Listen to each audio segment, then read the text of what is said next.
Welcome to the Corporate Venturing Insider Series, where I interview top practitioners in the CVC world and learn with you the best practices and golden nuggets that they have accumulated over their career. In this episode, we will be learning from Barbara Dalton, Senior Managing Partner at Pfizer Ventures and Vice President, Worldwide Business Development at Pfizer Inc. Barbara, welcome.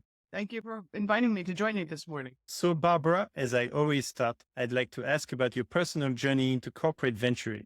That's been a long journey. I've been a corporate venture capitalist for over 30 years. I started my life as a research scientist and spent 10 years in academia, both working and completing my education. I have a PhD in immunology. And after finishing my PhD and looking to do a postdoc, I was interested in following the science that I had originally been involved in, and that was interferon. It was interferon biology, long before it was cloned. And labs that were doing that work were not located in my hometown of Philadelphia. But I was married and my husband was married to a family business. And so my decision to leave academia and go into industry was determined for personal reasons. I decided to stay married and was looking for a position within the Philadelphia area. SmithKline was a large Philadelphia-based pharmaceutical company, and they had an opening for a postdoc. And so because I decided not to take a postdoc in the UK, which I really wanted to do, I decided to stay for personal reasons. I think that's an important point. We make career decisions for personal reasons too. And I joined the pharmaceutical industry in the early 80s in a research laboratory working in the inflammation immunology side of the business. Early days for what would become known as the JAK systems, the cytokine systems that drive inflammation. And I did that for about 10 years. One day I was on a train going to Baltimore. I always remember this day. I was on a train going to Baltimore with my boss, the head of the department, because we were looking to buy some collaboration in the chemistry area. And we were going to visit a company. And on that train, we bumped into a gentleman whose name was Peter Sears. At that point in time, Peter was head of the venture capital group at SmithKline. That venture capital group was called SR1. And so we had an introduction, we chatted, Peter got off the train, went to his board meeting, and we continued on to visit our company that we were looking for carbohydrate chemistry. About a week later, I got a phone call from Peter who asked me if I would be willing to help them look at some companies, help them with the diligencing of companies in the immunology area.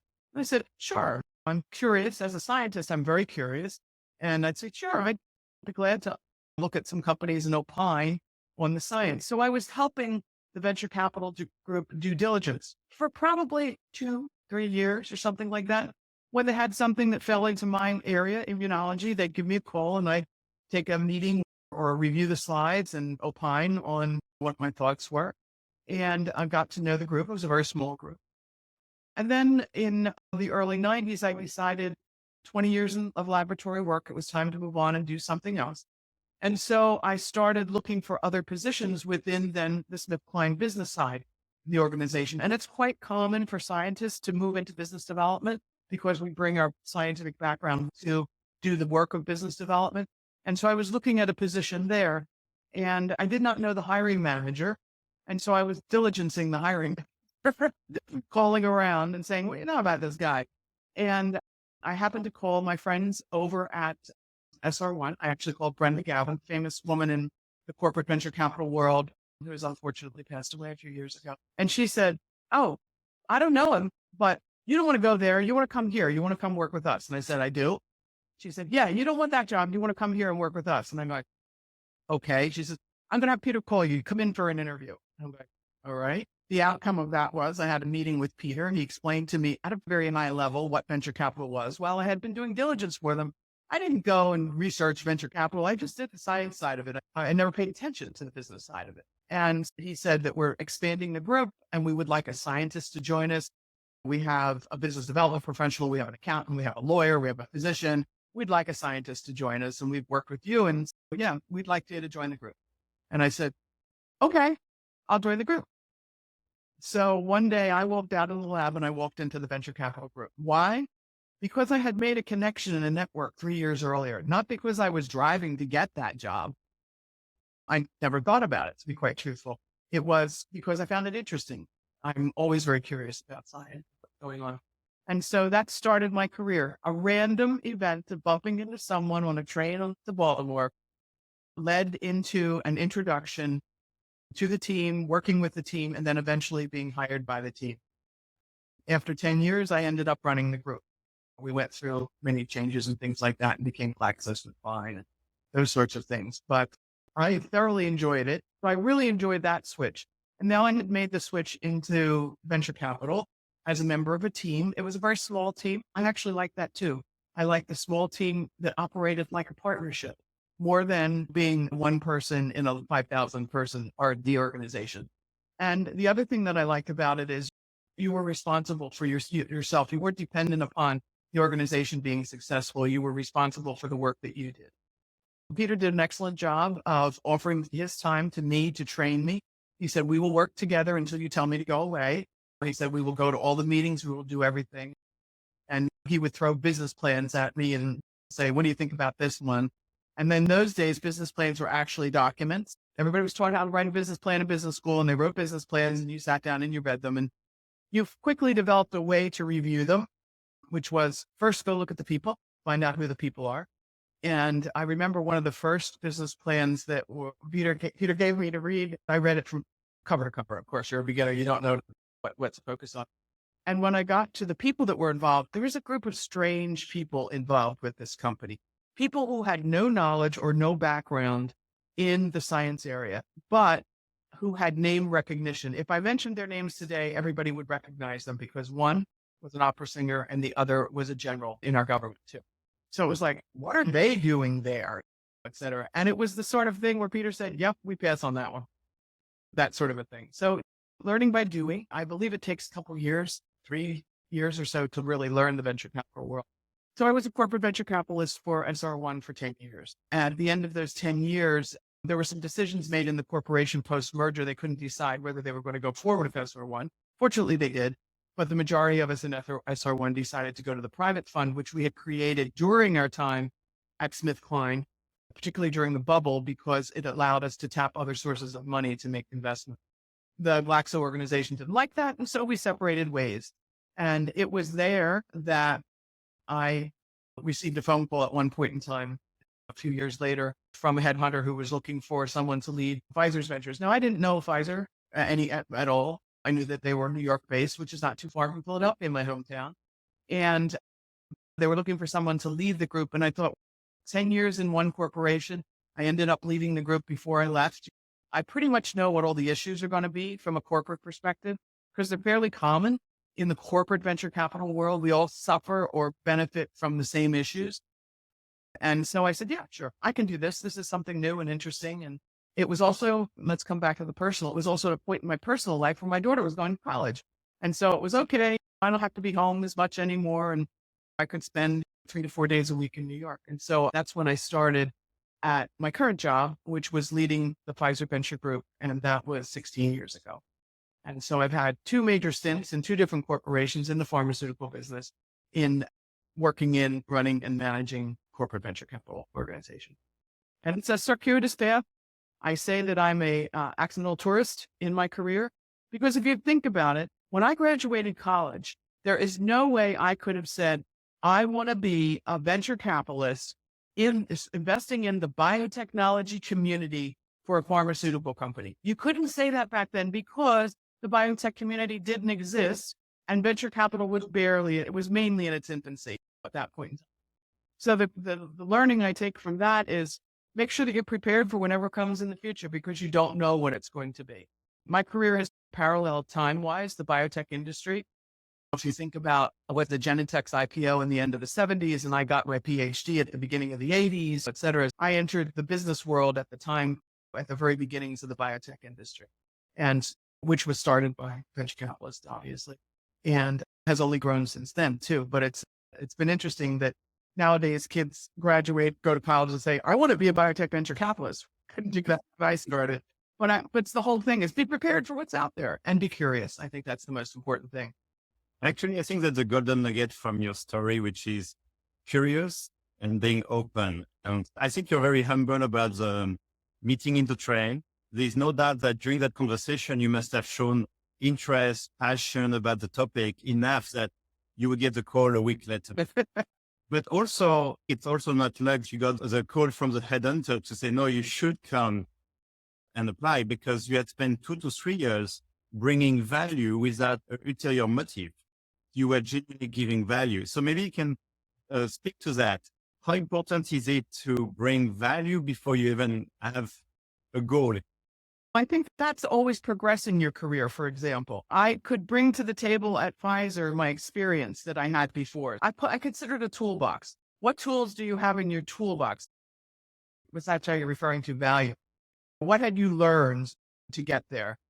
What had you done? What did you understand? I'm a biotech investor, which is science driven. Drugs, for the most part, we focus on drugs. We do some other things. And it's very different than other types of venture capital who focus on businesses who have products that are going to market and things like that. And so basically, you have to have a greater understanding of the details, the scientific details in the work that we do. In the biotech space, you better have some knowledge about the science and what's going on there too. Purely bringing a financial perspective to venture capital may work in some areas, but in my science-driven area, it doesn't. Everybody thinks it's one of the questions I get is, how could you be a scientist and then move into this business thing? I said, they're research projects. They're run on budgets that are expense budgets. So I don't have to worry about financial accounting for revenues, financial accounting for software, all that sort of technical financial stuff. But in a biotech company, you need to have a stronger background around the science. Yes, you have to pack it in with some business aspects, managing companies, managing businesses, compensation, option pools, the legal documents for the investments. But the reality of it is these businesses are research projects with expense budgets. So it was simple. And I can see the value of a PhD, which is really you go very deep into a topic, you build convictions from first principle, then you have to argue it with other peers who will challenge you. And I think, I want to touch about diversity of thoughts because you mentioned the team you joined was a very small team, but everyone was different backgrounds. Mm-hmm. Can you share maybe some of the learnings from having the small team, but very diverse backgrounds and how it helps with decision making? Yeah, it's a wonderful situation if you're the individual, like if you're the physician, you get to answer all the physician questions and nobody can argue with you because you're this expert in that area, right? So that's a very good decision. But you get the perspective of people with deep knowledge in different perspectives. It's like a 360 view, right? So it's a 360 view of the investment you're looking at. And most partnerships that are well run with the team of investors basically opining on the deal or the company you're looking at together. So if I found a company that I felt was interesting, I bring it to the table and we had partnership meetings. There's a standard in the industry, which I don't know whether everybody follows, but I continue to follow it, is team meetings on Mondays. That's what I call the partnership meeting. We don't have a partnership in Pfizer Ventures, but I manage it like a partnership. We all come together. You all hear. You all get to basically poke and question the ideas. So think about the business you're building. It's dependent upon science. Yes. It's dependent upon people. Yes. It's dependent upon finance and accounting. Yes. It's dependent upon legal too. And if you're in the drug development business, it's dependent upon human health, et cetera. No one person brings that all to the table. And I have always felt that 3 brains are better than 1 when it comes down to it. And I am limited in my knowledge base. And I would never pretend to be the be all and know it all for this. So I do like diverse group. I think it makes you better investors when you have diversity. And I think it goes hand in hand with what you said earlier about being curious and open. I don't change jobs frequently, as you can tell. I'm not a 2-year here, 2-year there person, because as long as I'm enjoying what I'm doing and everything else is fine, I'm very happy. I love doing what I do because I learn constantly. I am exposed to novel, new technologies. I'm exposed to new science, et cetera. The people who come in and pitch to us, I'm learning every time that occurs. And I am not sleeping during those meetings. And I am not bored. I am sitting there taking notes and asking questions because I can take away something from any meeting that I have. The tougher side of things, not usually the finance side, it's the people side of things. That's the tougher side of things. The emotional side, et cetera, having to manage companies that are going through turmoil or hire and fire management and things like that. That's the really tough side of it. But the people side of it is the tougher side and the most important part of the investment. It's also probably the less predictable the science part, you have a predictability of failure. The human side, you tend to be on the optimistic side when you invest. Yes. I think that's a human nature thing. I don't think we go into most of these, they're relationships. And in my world, and my investments are 5 to 8 years. So they're long-term relationships. And we go into most relationships thinking things are going to be good. We don't go into relationship and say, oh, it's going to be terrible, because you wouldn't make the investment, right? Talking about the human element, and this one is a tough one even for myself. If you see a very good project to invest in, but you're not getting along, but there's nothing wrong with the person, you just don't feel this connection. Do you follow your gut in terms of deciding to invest or not? How do you handle this where everything is green, but there's something that doesn't quite connect with a person? It's a big red flag for me personally. But what I will do is a gut check with somebody else, whether it's intuition, gut, whatever you want to call it. And I would listen. I would very much listen to your gut when you're doing this. But the thing to do is to actually have what we call a sanity check with somebody else. Say, how do you feel about this person? Or just say, I can't take this deal forward. Why don't you see if you could? Because the science is so great, or the technology is so good, or if you're a corporate group, if this is something your corporation really is interested in. And if you think about it, this is one of the big differences between venture investing, I hope, for most corporations, and business development. Business development will do a transaction to license or acquire a product, a tool, a technology, regardless of the people around, right? They will do their diligence around the product, the tool, or technology, and they will know the quality as best they can determine at the time they do the deal, the quality of it. But we get the whole package. We get the company, we get the bad management, the good products, the bad products. And so our decision-making is different than doing a decision as a corporate business development professional. Yeah. And I always say that superb science and technology in the hands of poor management will not go anywhere. But I'll tell you that sometimes mediocre science can go really far. You want the best management, and the mediocre science can make a success, but the best science and bad management won't go anywhere. And if you look back at investments that you've made, you probably had information at the beginning before you made the investment that told you something was going to go wrong with the people, and you didn't listen to it. And if you've done that a couple of times, you go, get smarter next time too. So I actually, if it were only me and not a team and not a corporation, I would run for the hills. If my gut told me something wrong here, I don't care. I'd run for the hills. It's the whole package. Good people. It's the whole package. And maybe what's not intuitive is you're going to stick with these co-investors and these entrepreneurs for 5 years, which means that you actually need to be comfortable with whichever directions they already think they are going. For M&A or business development, there's really a very quick shortcut to say, you know what, it's actually the product, it's the technology. But if it doesn't work out, we can change the management, we can bring our own people.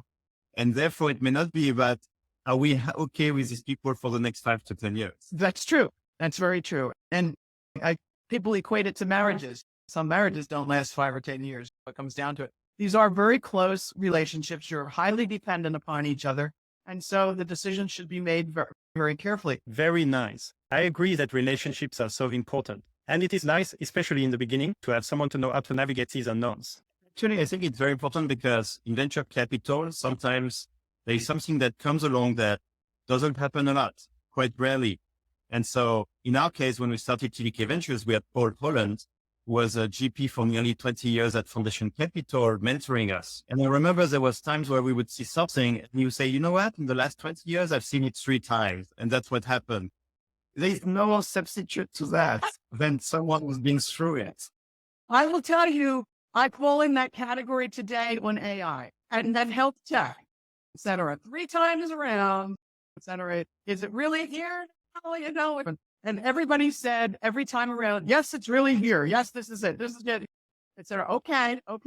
So yeah. But there is, in the world of technology advancement and development, there's a right time. And the problem is we don't know when that right time is.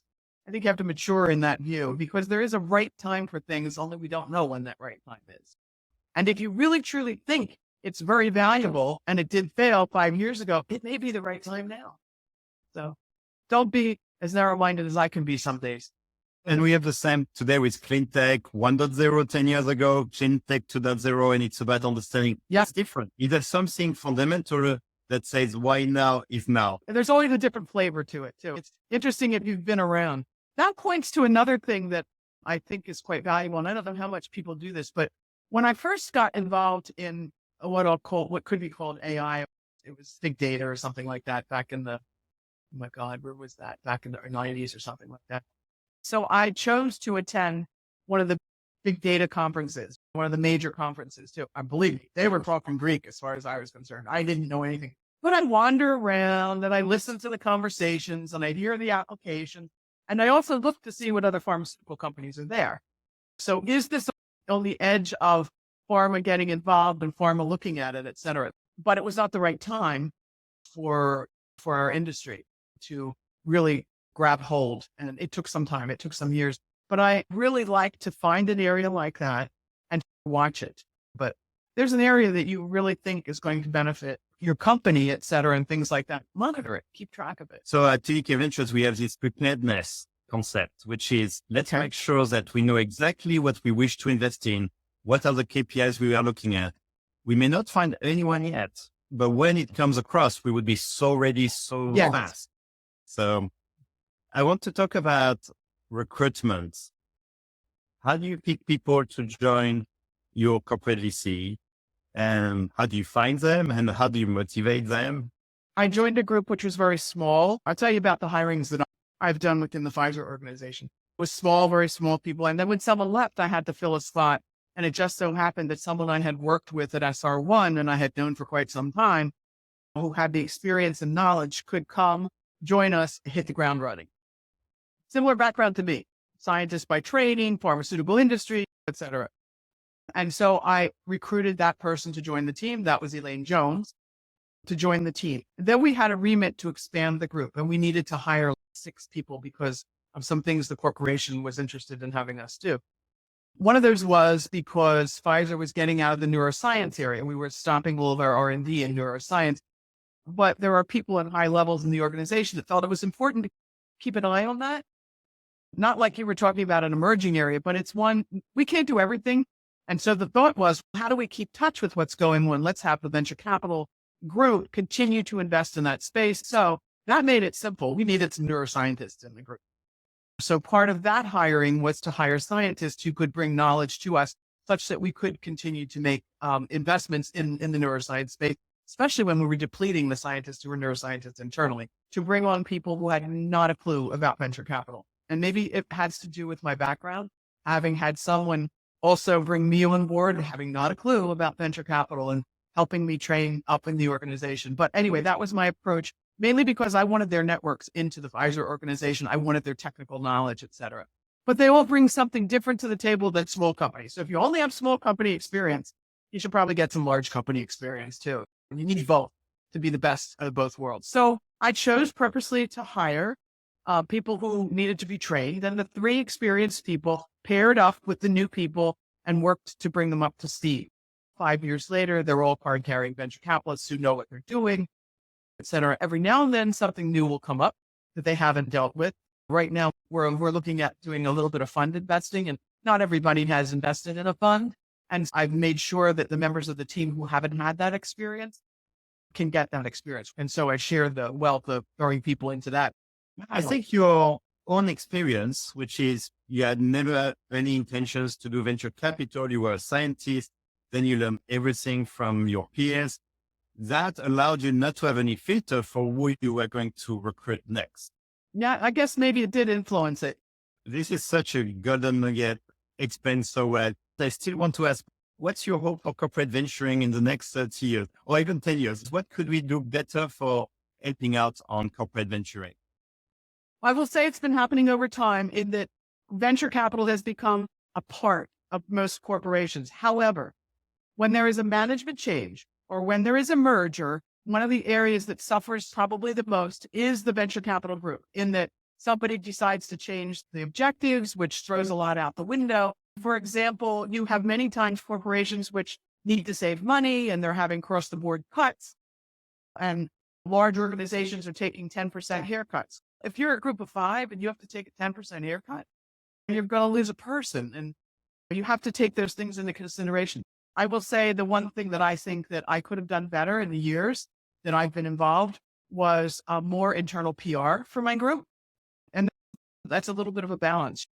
You don't want to be on everybody's radar screen, and sometimes you want to fly under the clouds when it comes down to it. So I would just hope the understanding and knowledge of corporate venturing becomes much more widespread in our parent organizations such that they can be ultimately used to the maximum benefit of the corporation.